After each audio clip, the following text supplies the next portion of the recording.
Economists have a very precise way of defining what efficiency of or lack of waste mean, and I want to teach you what that notion looks like in this video.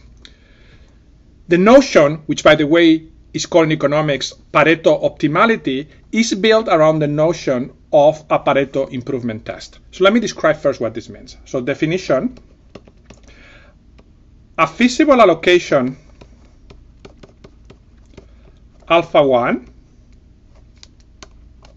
we put that as a superscript, Pareto improves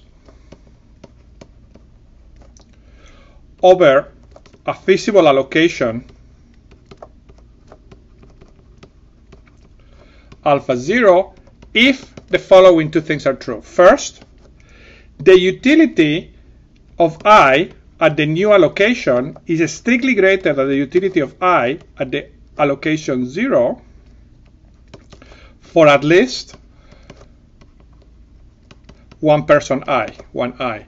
And second, these utilities at the new allocation are greater or equal than at the allocation for all I. Let's think a little bit about what this means. It means that if you start an allocation alpha 0, you can Pareto improve it with using alpha 1. Basically, if you can make at least one person better off, strictly better off, maybe more, without hurting anyone. So if you want to see this graphically, for example, imagine that you have a plot in which you plot the utilities of everybody at the first allocation, and here you plot the utilities of everybody at the new allocation, and here you have the 45-degree line. For alpha 1 to improve in alpha 0, it has to be that nobody is below in this quadrant. So an allocation, for example, that has a bunch of people there and only one, let's say, here, strictly better off, that is a Pareto improvement. But if you have an allocation, for example, that has almost everybody better off, but one person worse off, that is not Pareto improving. Let me make several remarks about this notion. Remark number one, you should think of this as a test for a detector of inefficiency. And the idea is that we start with an allocation alpha 0.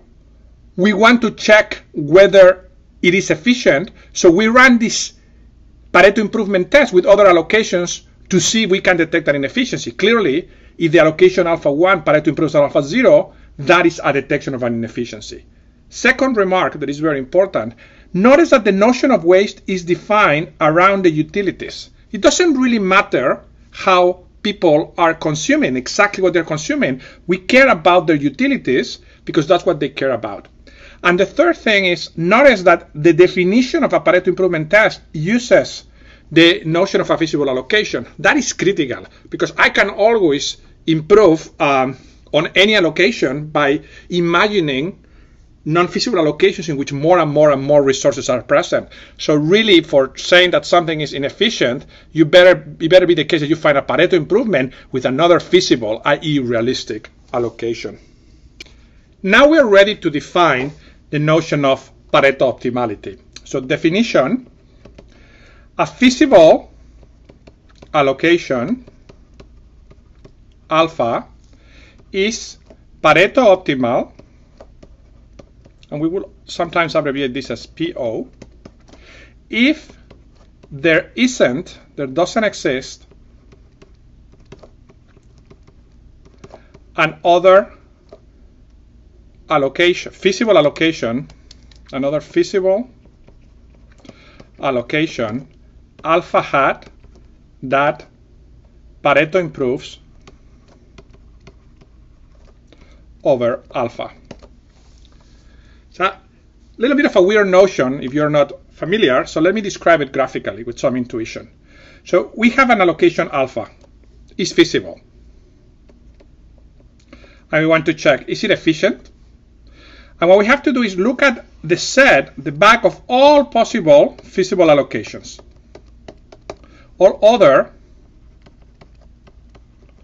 feasible allocations. And for each one of them at a time, we're going to apply the Pareto improvement test. So we say, if we move from here to here, can we Pareto improve? No. If we move from here to here, can we Pareto improve? No. Now, if this is no for everything, then we can conclude that alpha is Pareto optimal. Why? Because there is no waste in the sense that it's not possible to move to another allocation that makes at least one person better off without hurting someone.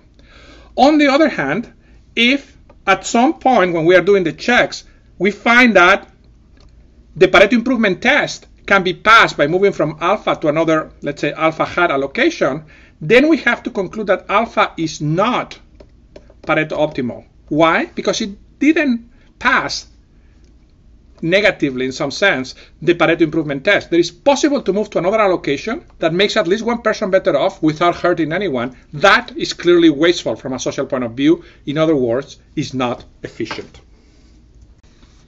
I want to show you a couple of examples that illustrate the notion of Pareto optimality and some properties or some interesting aspects of it. Let me emphasize that these examples are not particularly realistic. They are really designed to make you think about the notion of Pareto optimality. So the first example, think of an economy with two consumers. So there are two consumers, and both of them have preferences U of Q, M is equal to M. They only care about how much of the good M consumes. They have endowments WI. They come to the economy with endowments WI of good M. And there is no production. It's just what we have been calling, in other examples, a pure exchange economy. Okay? So what is a feasible allocation here? What is a set of feasible allocations? I hope it's easy to see that we can plot it in a line. This line has a length equal to the total endowment of good M, and an allocation is going to be a point that basically tells me how much consumer 1 gets and how much consumer 2 gets. And any point in this line is a feasible allocation. I hope that's obvious to you. What may not be as obvious, and it's going to illustrate a beautiful point about Pareto optimality, is what is the set of Pareto optimal allocations. Well, in this very simple world, is going to be the same. Why? Any point in the set of feasible allocations have the property that if we move to another allocation, hurts one of the people. Let's say start here, move to the right. That makes person 2 worse off because they get less of good 2, and that's the only thing that they care about, and vice versa if we move to M1. So this is a case in which every possible feasible allocation is also a Pareto optimal allocation, and it should be very easy to see from this point a key feature of Pareto optimality, that it has nothing to do with equality. This person getting everything is Pareto optimal, this person getting everything is Pareto optimal. In fact, any possible distribution is Pareto optimal. Here is another extreme example designed to illustrate another aspect of the notion of Pareto optimality. So consider a very extreme and unrealistic case in which there is only one consumer and only one firm. So the number of consumers is equal to the number of firms is equal to 1. And let's start by plotting what is the set of feasible allocations. So I'm going to draw a diagram here that has the amount M consumed by the consumer and the amount Q consumed by the consumer. Now, clearly, the point at which he consumes no Q and W is feasible, but you can imagine also using the film technology to produce something and say, getting a curve of feasible consumption like this. Now, how do we think about this? Any point in this curve has coordinates like this, which are Q and the W minus the cost of producing Q. That is feasible because basically all of the endowment is used to producing Q, and then the rest is consumed by the consumer. That satisfies the feasibility constraint. So any point with those properties, and this line extends down, is a feasible allocation. Now we can think of this jump here as the semi-fixed cost that the firm needs to pay. This is an example, by the way, with no fixed costs. Otherwise, we will need to change the details a tiny bit. You can play with it if you want. Now, what is the set of feasible allocations? It is this point, or it is basically this line. All of these are feasible allocations that can be achieved in this market. Now the question is, what are the Pareto optimal allocations? And I'm going to plot those in red. So actually, just for reminder, let me call black equal feasible allocations. Now, the first thing I'm going to do is draw the preferences of the consumer, the utility function of the consumer in this space. Let's say something like this.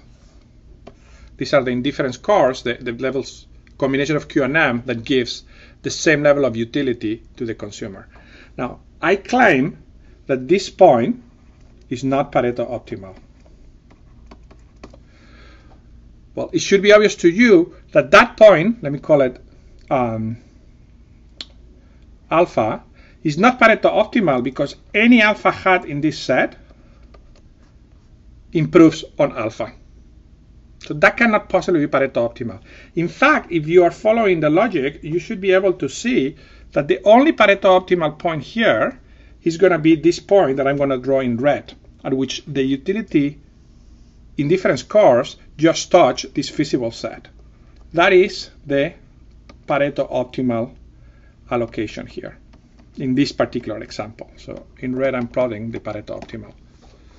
Now, why is that the only one? Well, because it's the only point that doesn't have this feature that I can find another allocation that is feasible and makes the consumer better off. Now, 2 comments. In this particular example, we can still worry about Pareto optimality even if there is only one consumer. And the key trade-off here is Pareto optimality also tells you something about what is the optimal level of production. The second thing is, please do not infer from this example that in general the Pareto optimal allocation need be unique. In economics, in general, as illustrated in part by the previous example, there can be many Pareto optimal allocations. So don't think that that is, even though many of our models will have that property, don't think that that is a general property of economic models.